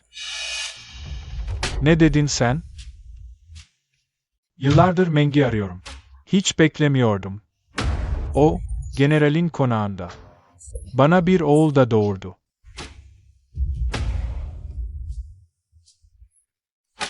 Bao Yu, Gel Babana Serol Bao Yu. Durun. Prens, ablamla nasıl tanıştığınızı anlatır mısınız? Ve neden ablamı yalnız bıraktınız? Prens, ablamı bu kadar çok sevdiğinizi görüyorum. Ama bilmiyorum. Neden ablam ölümüne kadar? Prens'ten hiç bahsetmedi. O zamanlar ben, sınır bölgesine gizlice seyahat ediyordum. Orada Meng ile tanıştım. Ve birbirimize aşık olduk. Bir yıl sonra onu aramaya gittiğimde, izine rastlayamadım. Ablam Bayu'yu doğurduktan sonra kan kaybından vefat etti. Ölümüne kadar. Çocuğun babasının kim olduğunu söyleyemedi. Catherine Silvisay. Her şey ilahi takdirle olur. Ben ve Güneyli General, siyasi görüşlerimiz uyuşmuyor. Geçmişte size karşı hatalar yaptım. Şimdi çocuğun hatırına. Lütfen Güneyli General.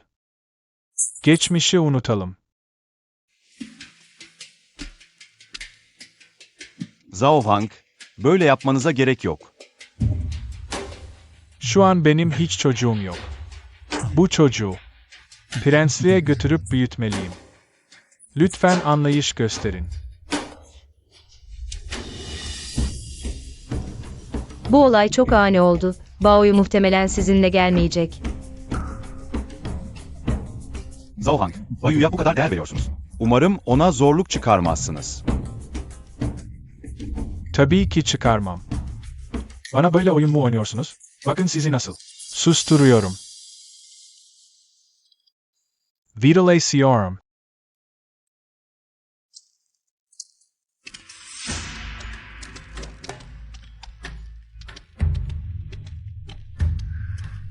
General, onun dediklerine inanıyor musunuz? Hanımefendi, siz inanıyor musunuz?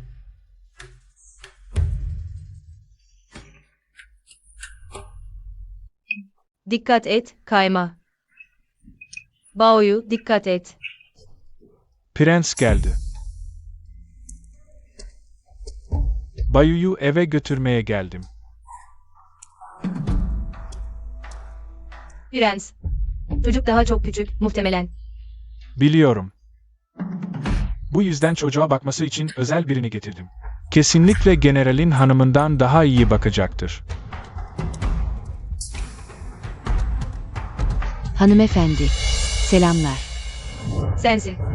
Şimdi ben, Zhao Wang'ın konağında kahyalığım. Hongling teyze, seni çok özledim. Bao'yu, teyze seni çok eğlenceli bir yere götürecek. Gitmek ister misin? Orada eğlenceli mi? Eğlenceli. Kuşlar var, sapanla vurabilirsin. Ben de gelmek istiyorum. Hadi gidelim. Bao. Benim veliahtım. Benimle gelmek ister misin? Hanımefendiyi rahatsız etmeye gerek yok.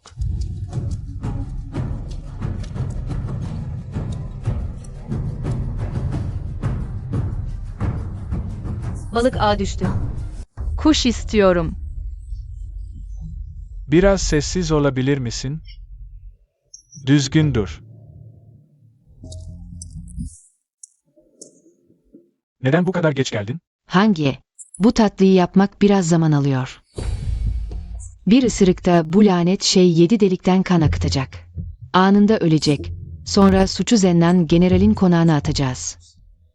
Zaten ölünce kimse kanıtlayamaz. Bao'yu, ağzını aç.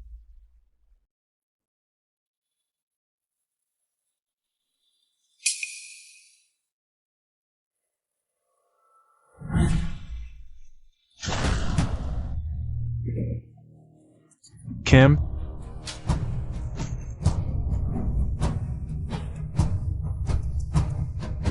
Qin Mu.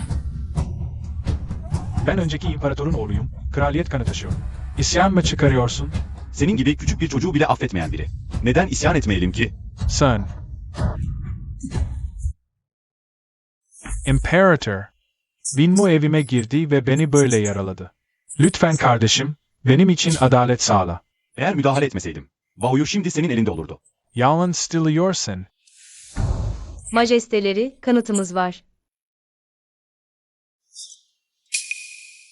Annem bana Zhao Wang'un evine girdikten sonra bir şey yiyip içmememi söyledi. Ben de sözünü dinledim.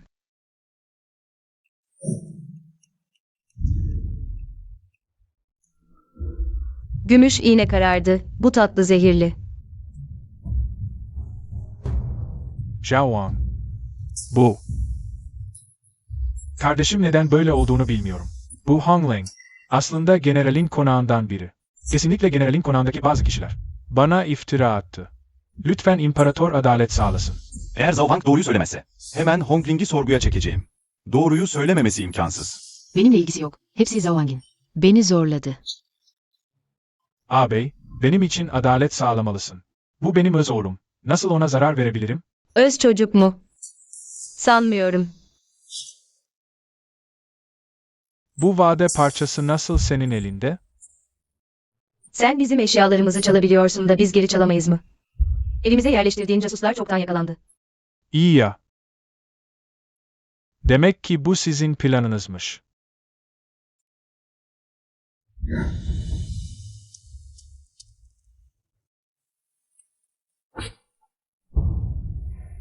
Zhao Wang bu vade parçalarına güvenerek Bayu'nun babası olduğunu iddia etti. Biz, eşimle birlikte bunun bir aldatmaca olduğunu düşündük. Lütfen majesteleri adaletli karar versin. Bu vade parçaları, önceki imparator tarafından bana ve Zhao Wang'a verildi. Benimki çoktan sınırda Meng'e verildi. Nasıl oldu da burada ortaya çıktı? Akaba. Ablamın adı Limeng'ti. 6 yıl önce Bayu'yu doğururken öldü. Ölümüne kadar babanın kim olduğunu söylemedi. Ablamın itibarı için bu çocuğu kendi adıma evlat edindim. 6 yıl önce. Evet, doğru. Bu çocuğun benim kanımdan olduğunu biliyordun ve bilerek ona zarar vermeye çalıştın.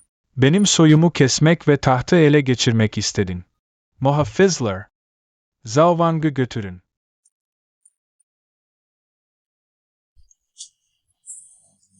Bırakın beni. Sen bu hasta adam, benden neyin eksik? Oğlun o kadar küçük, nasıl tahta çıkabilir? Bu taht zaten bana geçmeliydi. Ne cüret. Zhao Wang, üstüne kalktığı için sıradan bir vatandaş olarak cezalandırıldı. Götürün onu. Bırakın beni. Bırakın. Bırakın beni. Hadi.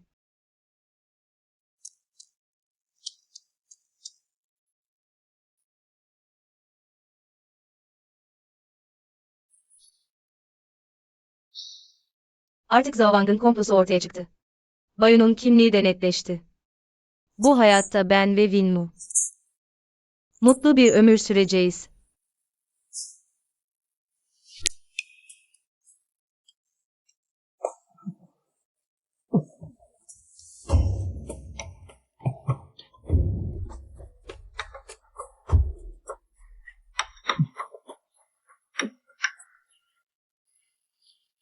Kocam, kocamı geri verin. Oğlum, benim emek verdiğim oğlum. Kocam. Bırakın içeri gelsinler.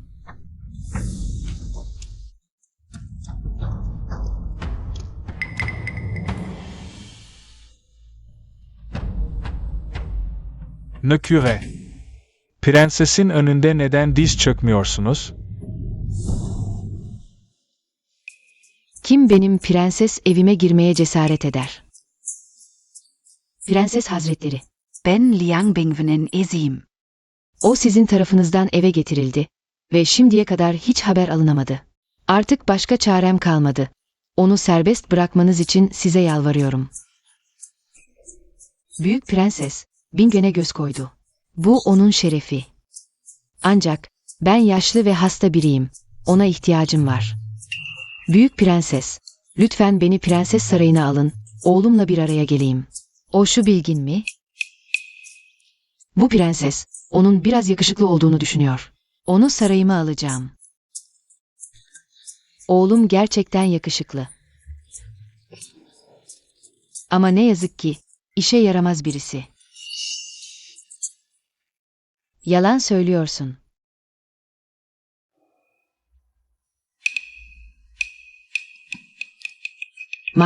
Madem büyük prenses onu işe yaramaz buluyor.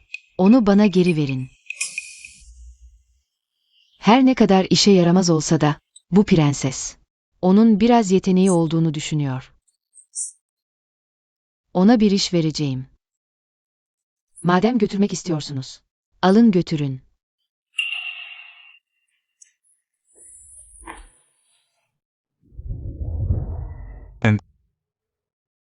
Ruyen. Prenses beni hadım etti. Ne?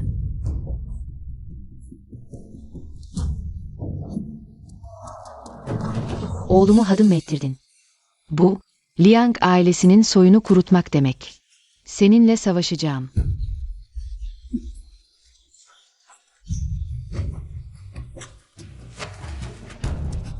Sen ne aptalsın? Hala ne bekliyorsun? Kocanın hakkını almak için gitmiyor musun? O büyük prenses. Kendin ölmek istiyorsun. Beni de sürükleme.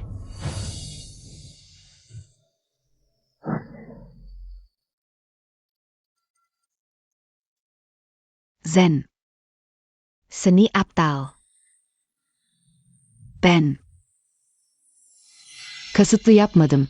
Kendi kendine ölümü seçti. Ruyen. Kurtar beni, götür beni. Ömür boyu seninle yaşayacağım.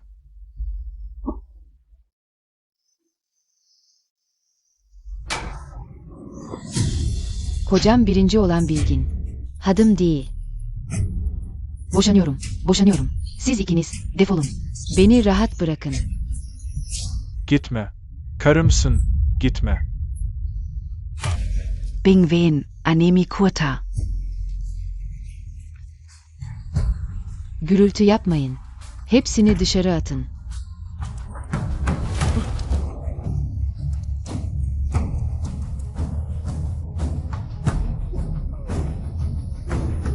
Neden? Neden böyle oldu? Gitsin hayat alüminyum. Birinci olan bilginin karısı oldu. Neden ben onun yerine geçtim de? Liang Bingwen hadım oldu. Neden? Kappa Seneni. Bir daha seslenirsem seni öldürürüm. Zhao Zhaowang. Neden beni öldürmek istiyorsun? Kötü kaderini suçla. Bir generalin eşi olan bir kız kardeşin var. Onları öldüremem. Sadece seni öldürerek öfkemizi çıkarabilirim. Zen. Beni öldürme. Ben. Güneyli generalle başa çıkmak için bir yol biliyorum. Bana yardım et. O kök sevimli Liumingyue. Zenginliğimi ve şanımı elimden aldı. Ona olan nefretim kemiklerime işledi. Sen bir kadınsın. Ne yapabilirsin ki? Sonuçta ben Li Mingyue'nin öz kız kardeşiyim. Mutlaka bir fırsat bulurum. Ona saldırmak için. Geçen hayatta onu öldürebildim. Bu hayatta. Yine onun canını alabilirim.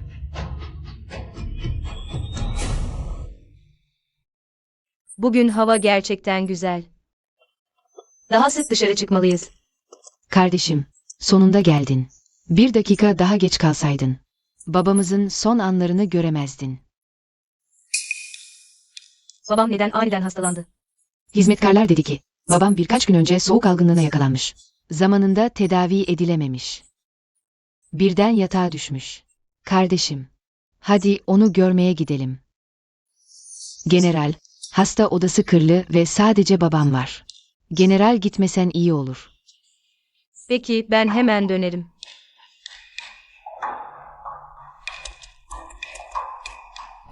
Winmu, canını alacağım. Hainler herkes tarafından öldürülmeyi hak eder. Beni öldürsen bile. Karın da benimle birlikte ölecek.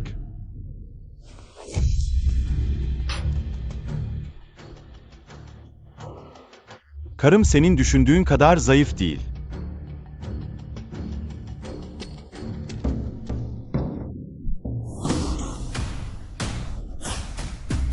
Ne zaman dövüşmeyi öğrendin?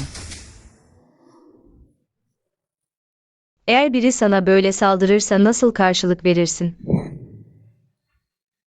Böyle. Bana öğret.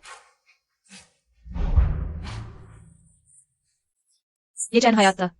Ben hazırlıksızken bana saldırdın. Bu hayatta aynı hatayı tekrar yapmayacağım. Küçük sevimli. Neden hep benden daha iyi yaşıyorsun? Çünkü sen hep kaderin Tanrı tarafından belirlendiğini düşünüyorsun. Akraba değiştirmekten çekinmedin. Kendi kaderini değiştirmek için ama benim kaderim. Kendi kazandığım.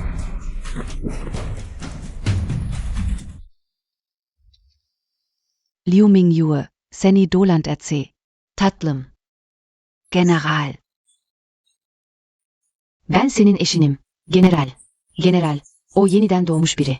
O, benimle evlilik değişimi yaparak sana geldi. General. Asıl generalin eşi benim. Onun gelinliği ve tacı. Benim değil, general. Ablan bu kadar delirdi. Ne yapalım? Bırak gitsin. Sakin ve huzurlu bir şekilde kendi hayatımızı yaşayacağız. Hadi gidelim. Baoyu sarayda bizi bekliyor. Tabii, kocacığım. General. Liu Mingyue, General.